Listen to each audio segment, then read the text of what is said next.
All right, so I'm now recording. And let me go ahead and share the screen.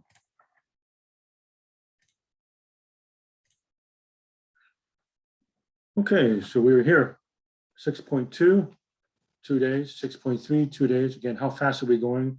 Roughly 2 days per section.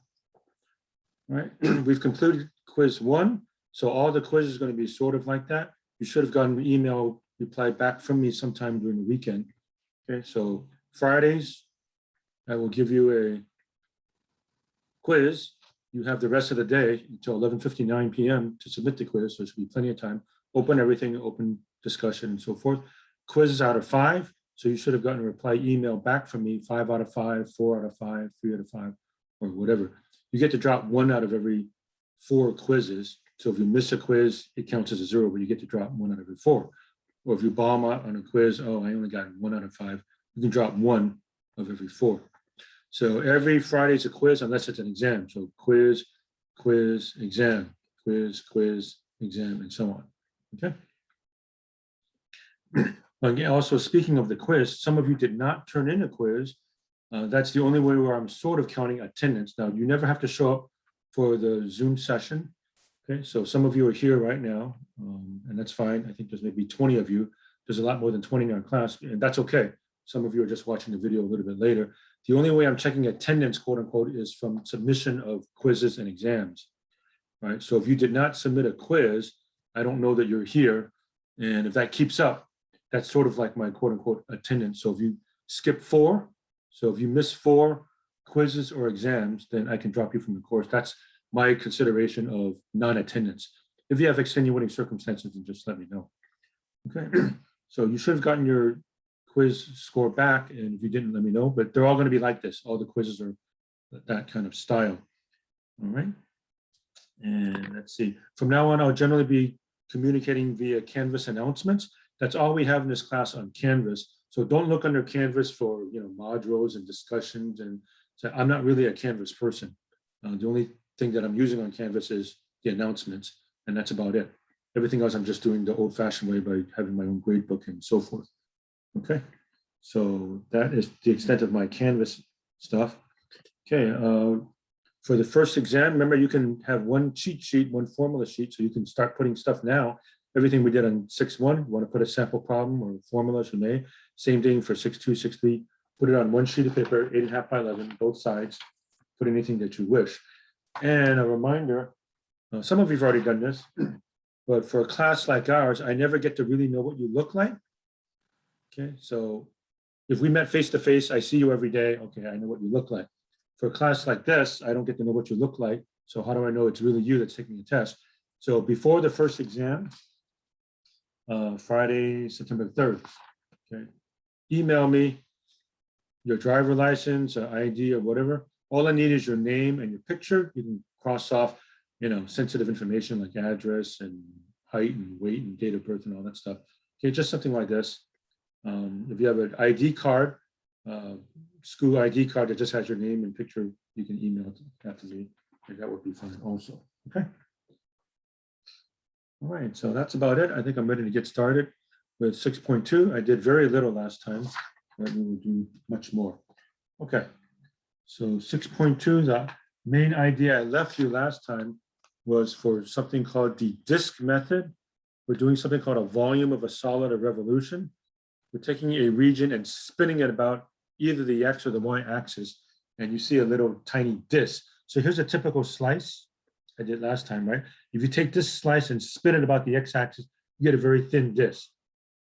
Okay? And the formula for integrating that is pi r squared. You're integrating pi r squared.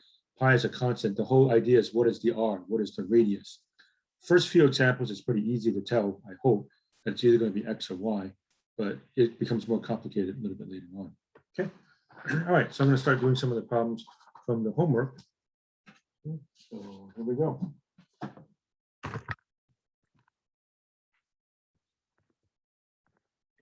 Right, so I'll do a bunch of these. So notice they give you the region. It says Y equals or X equals blah, blah, blah. And then it says about the X axis, about the Y axis. That's where you're spinning it. And then later on, we're spinning it about Y equals 1 or X equals something or whatnot. Okay. and we're doing something called the disk or washer method.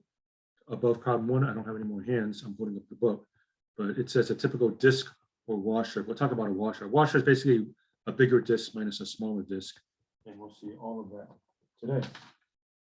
Okay, so problem number 3. I believe last time I already showed you all the problems. Again, you can survive without ever getting the book. I will show you all the problems in the homework as needed. Okay, so y equals square root of x minus 1, y equals 0, x minus 5. This stuff defines a region. This is a region in the xy plane, and you're spinning this thing about the x-axis. Okay, y equals square root of x minus 1. You might remember the square root function. Okay, square root looks something like this. And then if I replace x by x minus 1, you might recall in pre-calc that shifts the graph 1 unit to the right. So it looks something like this. Y equals x minus 1. By the way, what happens when you plug in 1? It's 0, right? Y equals 0 means the x-axis. X equals 5 is a vertical line. Okay, so here's the region. I'm spinning it about the x-axis. So I'll trace it out. Okay, see this curve right here? And you're spinning it about the x-axis. You're kind of getting a sideways bowl. Can you visualize that bowl? I turn it 90 degrees. Maybe you spin this around. You kind of see the bowl, right? Or maybe you know how some people work with pottery, right? You know, they have pottery, they spin that thing, they use their foot to make the thing spin, right? They got this thing and you spin it around, right? So imagine taking this thing and spinning it around and you end up with a bowl. We're trying to find the volume of the bowl. Okay, so here's a typical slice. Okay, remember in reality, there's a whole bunch of these rectangles. You chop this up in a bunch of pieces, chop, chop, chop, chop, chop, chop, chop, chop, right? There's a whole bunch of them. Here's a typical slice.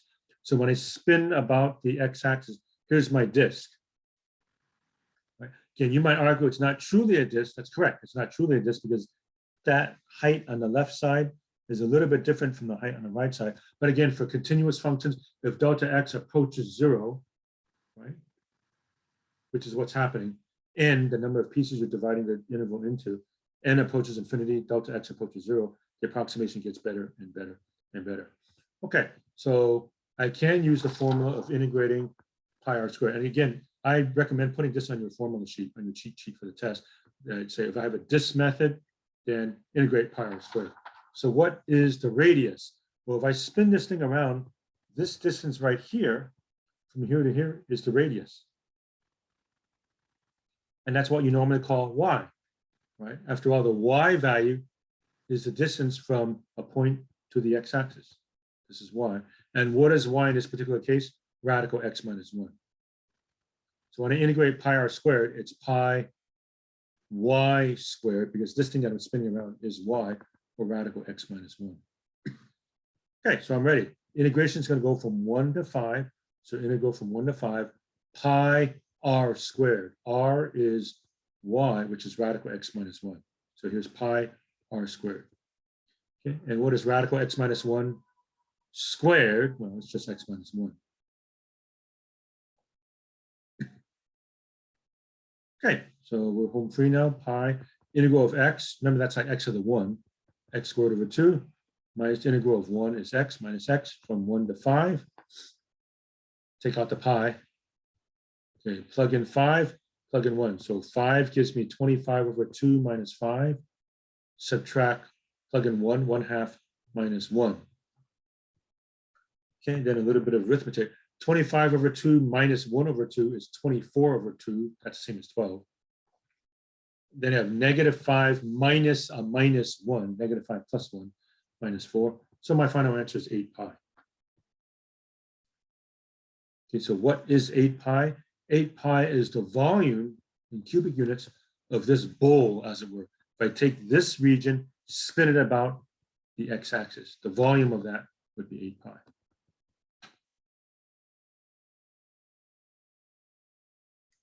Okay, so we're trying to integrate pi r squared. The main issue for most of these is what is the radius, right? Now, number 5, we're starting to mess with your brain a little bit. It's x as a function of y. Otherwise, the problem is very similar. Okay, but now in Calc 2, we have to start getting used to the idea of x as a function of y. instead of all the time y is a function of x, which is our quote unquote favorite. Okay, x equals 2 radical y, x equals 0. Remember, x equals 0 means the same thing as the y-axis. Y equals 0 means the x-axis. And y equals 9. This time we're spinning about the y-axis. So here's the y-axis. We're spinning it around this way. All right, so I know what x equals 0 looks like. That's the y-axis. I know y equals 9. That's a horizontal line. But what does this look like? X equals 2 radical y. Well, since we're more comfortable with y as a function of x, let's solve for y. So how do I solve this for y? How about divide by 2? X over 2 equals square root of y. And then how do I get rid of a square root? Square.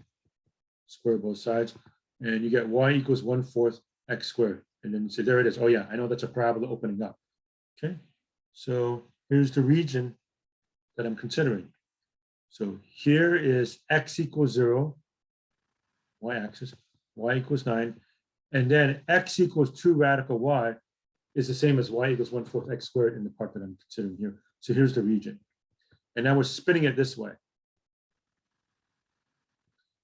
So if I actually take this thing and spin it around, I do kind of see a bowl, right? Can you visualize a bowl? Or again, somebody who's working in pottery, you've got this thing and you step on that thing that makes it spin around, right? You spin around like so and generate a bowl. We're trying to find the volume of the bowl. How much stuff can I put in this bowl, right? If I were to have it hold water, how much water can I hold in my bowl, so to speak? Okay. All right, so this time notice I'm slicing delta y. Okay, if I slice with delta x, can you see if I slice with delta x and spin it about the y-axis, I don't see disks. Okay, that's actually be section 3 and something called the shell method. Okay, but if I can kind of go like this, take this slice and spin it. Okay, I'm kind of going around like this. I do see a disc, but if I slice this away, if I slice this way and go around like this, I don't really see discs. I see something different. So my slice is going to be delta y, which means I'm integrating with respect to y. So what does y go from? Y goes from 0 to 9. That's how I'm going to integrate, because I'm integrating dy. Okay. This happens to be the point 6 comma 9. You don't really need the 6, but say, where'd you get the 6 from? I just plug it in, right? They told me y is 9, plug in 9, 2 radical 9, 2 times 3 is 6. This is 0.69. So if I'm integrating with respect to x, I would go from 0 to 6. But since I'm integrating with respect to y, it's got to be from 0 to 9. Okay, now what's my radius? Okay, take a look at this slice, spin it like this. My radius is the distance from here to here, right? I'm fixing this and this thing is being spun around. This is my radius. That's what we normally call x. Okay, I'll write that in. This is x. The distance from a point to the y-axis is x. So this time my radius is x. Once again, I'm integrating pi r squared. In this case, the radius is x. And what is x equal to? 2 radical y. So we go. Integral from 0 to 9, not 0 to 6, because I'm integrating with respect to y. Okay, I'm integrating y now. So pi r squared, r this time is 2 radical y dy. That's a y there, sorry.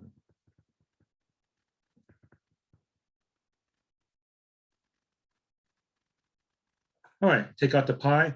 2 squared is 4. You can take out constants. Radical y squared is just y. So I'm just integrating y dy. So that's easy. Okay, 4 pi y squared over 2 from 0 to 9. 4 pi divided by 2 is 2 pi. That's what I'm indicating with that. 4 pi over 2 is 2 pi.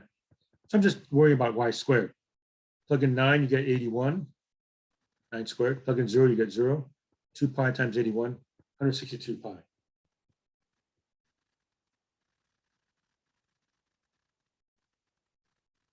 All right, so that's the disk method.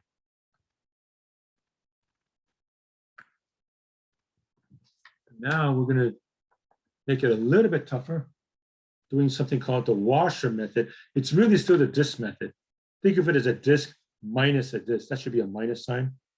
I know when you write it like that, you don't think of these as numbers, so you might think that's a dash, but this stands for disk minus this, so that's why I wrote the word minus, M-I-N-U-S here. It's really a disk minus another disk for the washer method. So what is going on with the washer method? What does that mean? Essentially, there's going to be something like a hole. So on page 442,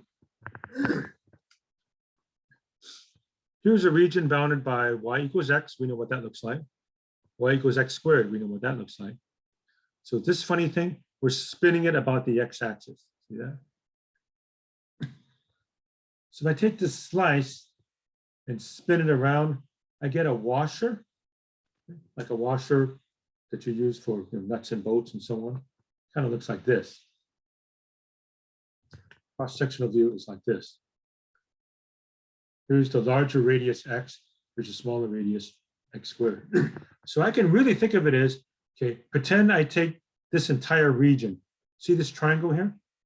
I know it's colored in differently, but pretend you see that triangle. Spin it about the x-axis. Then this would be my larger radius. Now take this smaller region, it's in white, spin that about the x-axis. Okay. That also is a pi r squared. And that's sort of like being thrown out. I'm throwing that portion out. Okay, so you have a bigger radius. In this case, it's x, distance from here to here. And there's a smaller radius, distance from here to here, which is x squared. So it's pi bigger radius squared minus pi smaller radius squared. It's essentially what's happening there.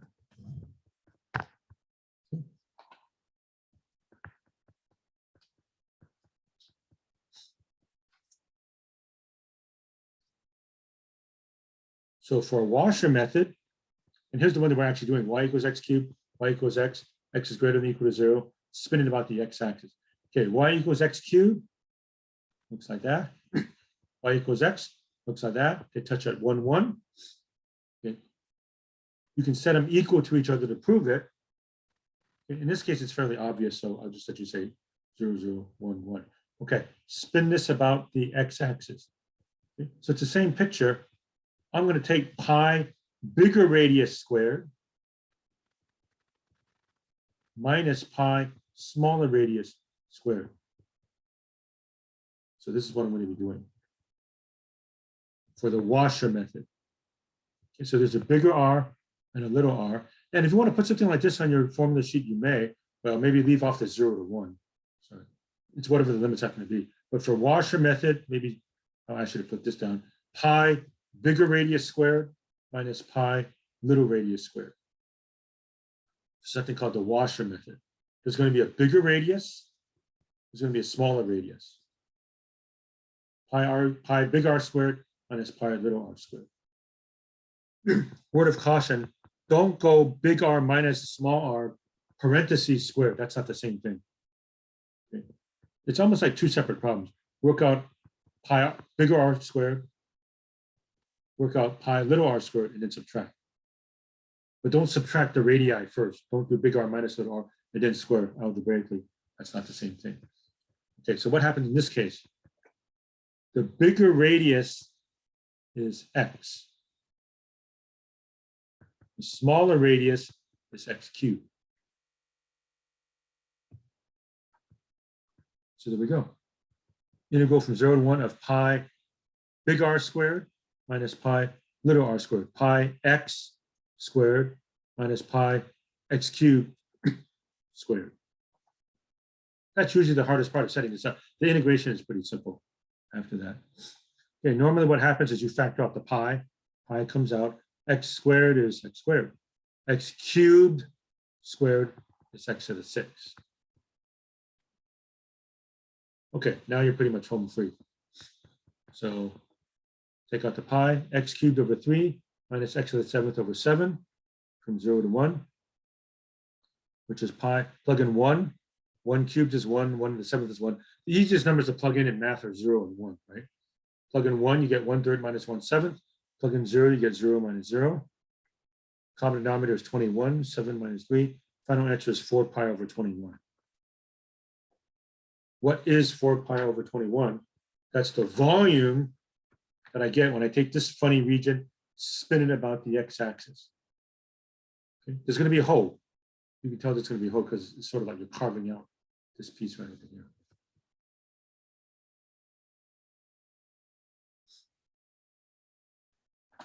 Okay, here's number 9.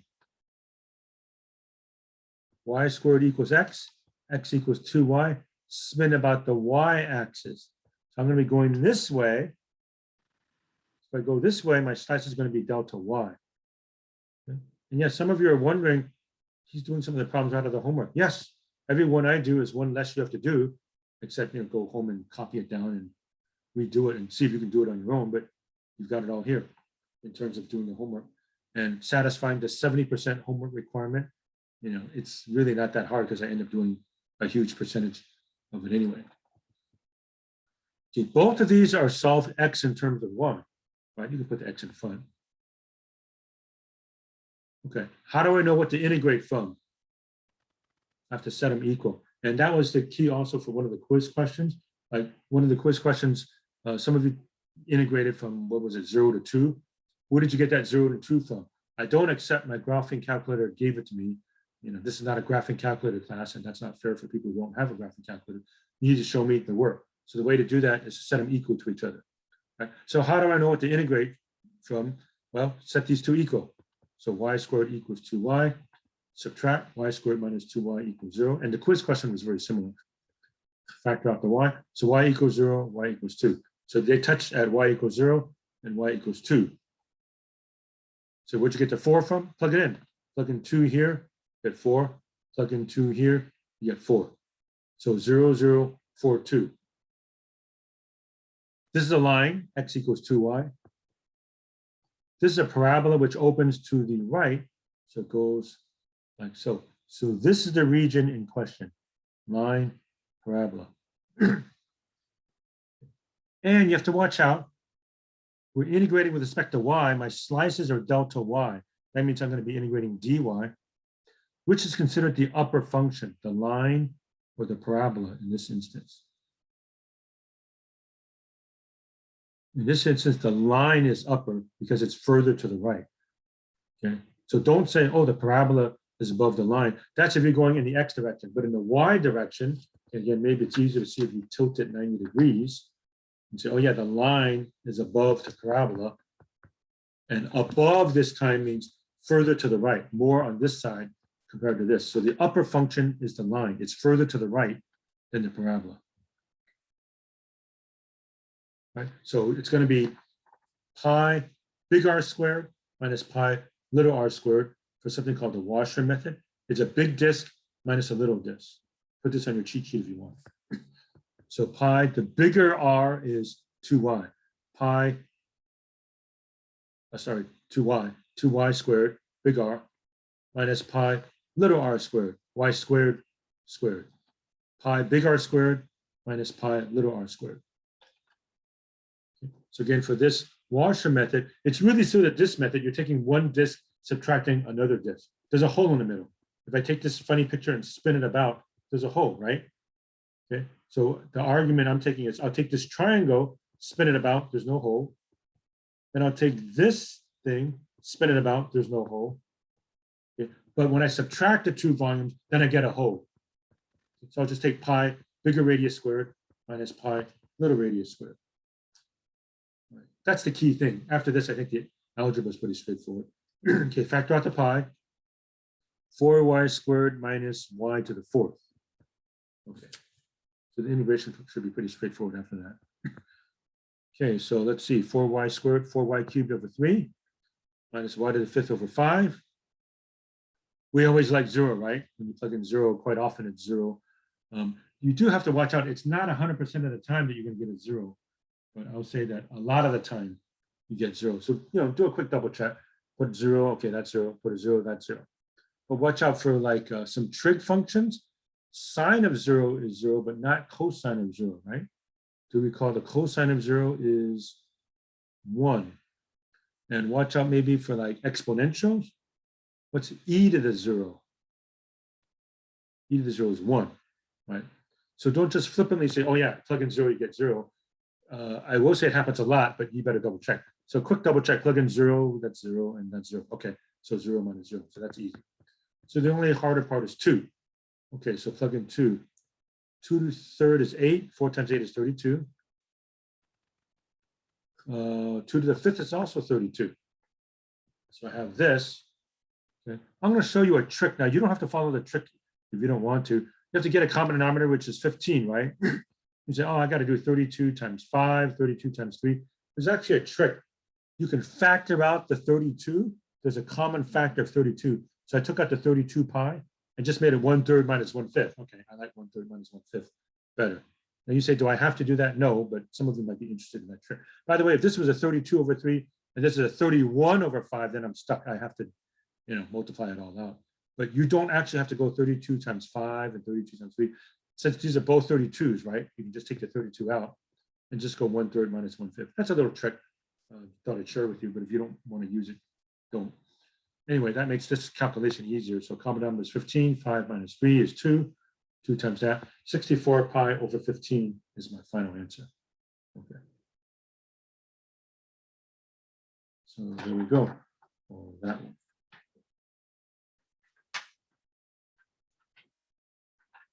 All right. Now it gets a little bit more tricky.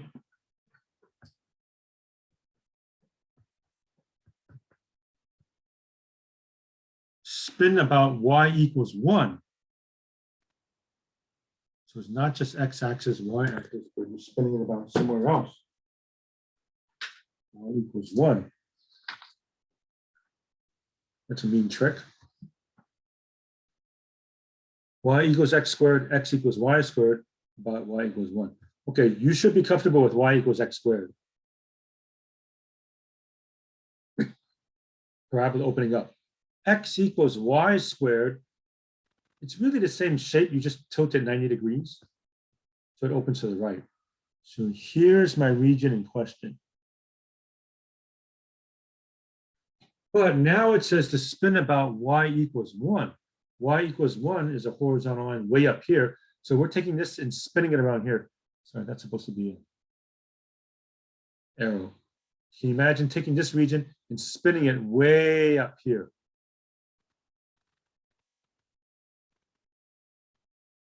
So how do I find my radii?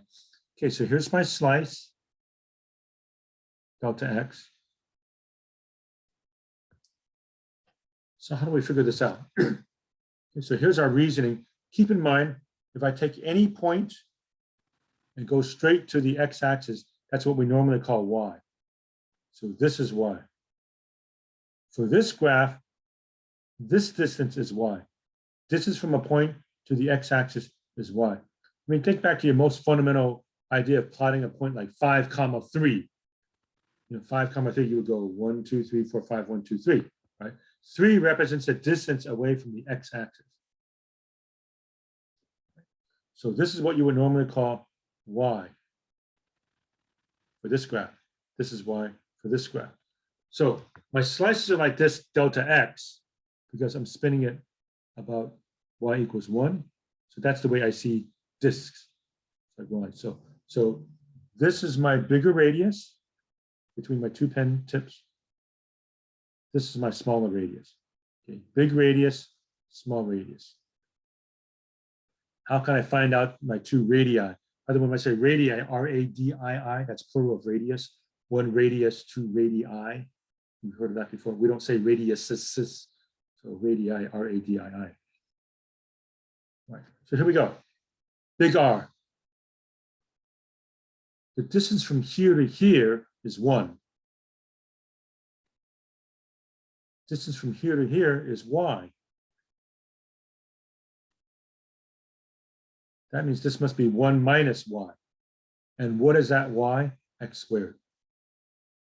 One more time. I'm trying to find this distance from here to here. Big R. This is 1. This is y. x squared.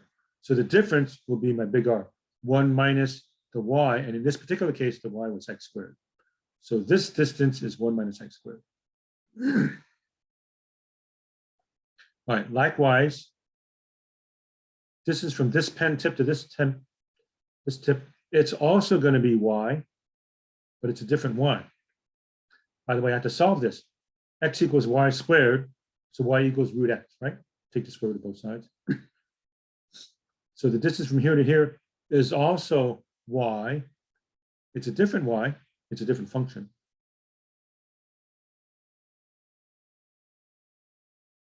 This is 1. This is y. So again, this is 1 minus y. And what is the y in this particular case? Radical x. So little r is 1 minus radical x. That's the toughest part of this problem, is to set this up. Okay, so one more time, the bigger radius, 1 minus x squared. Smaller radius, 1 minus root x. Because the distance from here to here is 1. Distance from here to here is what we normally call y. Distance from any point to the x-axis is y. So this is 1 minus y. In this particular case, the y is x squared. Similarly, for this one, 1 minus this y. And this y is radical x, so 1 minus radical x. So the setup is pi big R squared minus pi little r squared. Big R is 1 minus x squared. Little r is 1 minus radical x.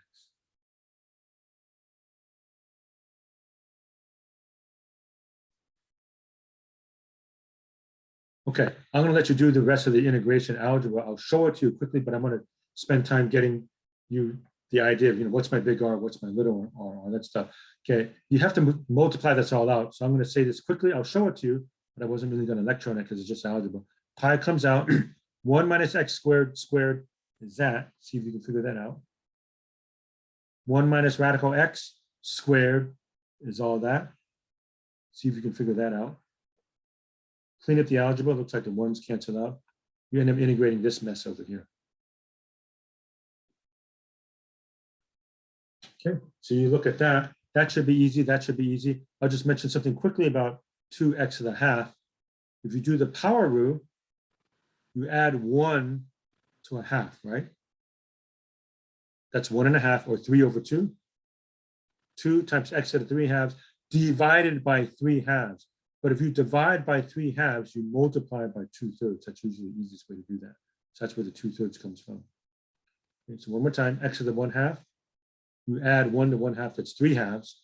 Divided by 3 halves means times 2/3. Okay, so I'll show it to you. You can look at the video later, but this is just algebra. You can double check the algebra later. Again, it's very nice to plug in 0, 0, 0, 0. Okay, and it's just some messy arithmetic after that. You're all very good at arithmetic because you're taking calculus. 11 pi over 30 is the final answer. Okay, so I'll let you verify that. When I'm trying to get you through the calculus, you should be able to figure out the algebra. Okay, but I want to spend time, showing you examples of how this weird stuff works. Okay. And let's see, 15, I wanted to show you. Yeah.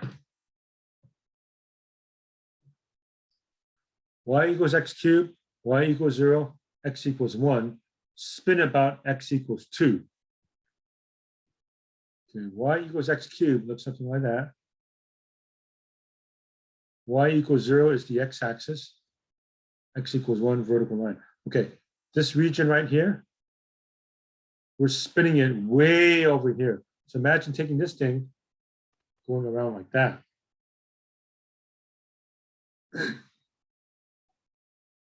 Now, I've got my slices delta y because I don't really want to draw because it'll mess up my picture.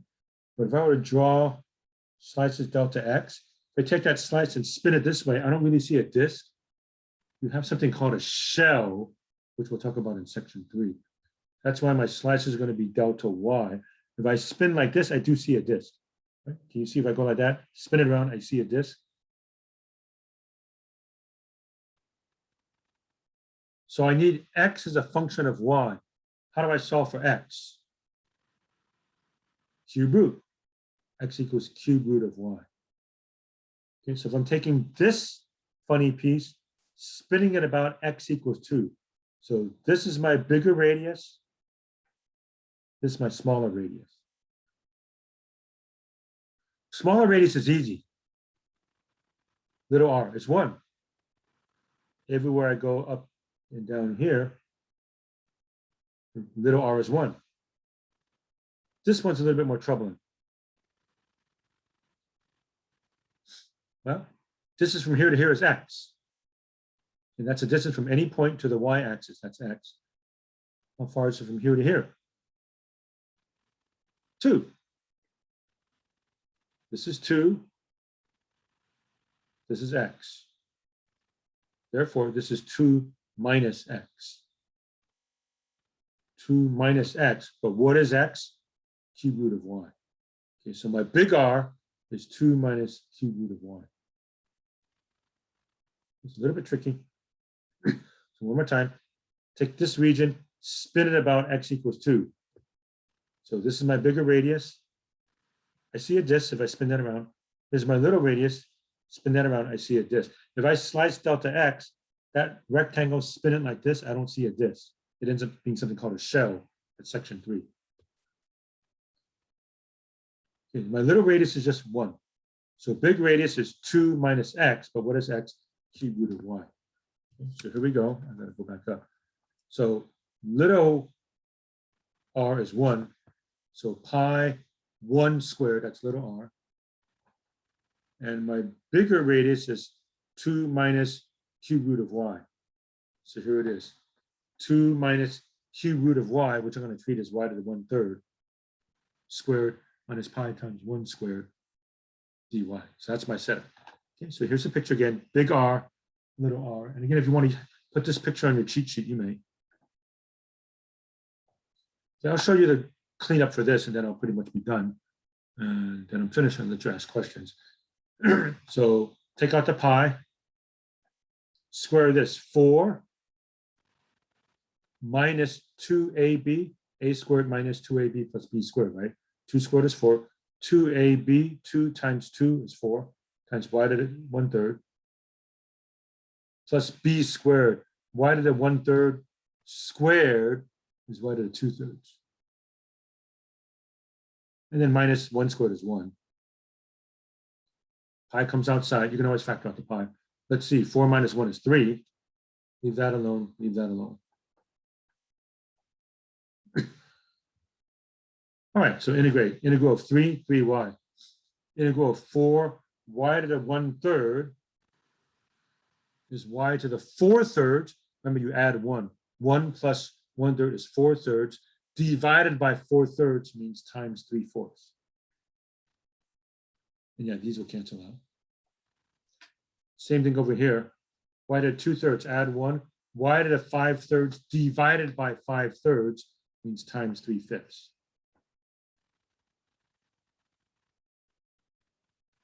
All right, plug in 1. 3 times 1 is 3. 1 to anything is 1, times 3 is 3. And 1 to the 5/3 is 1, so 3/5. And plug in 0, you get 0. That's a 0, that's a 0, that's a 0. These cancel out. So 3 pi over 5 is my final answer.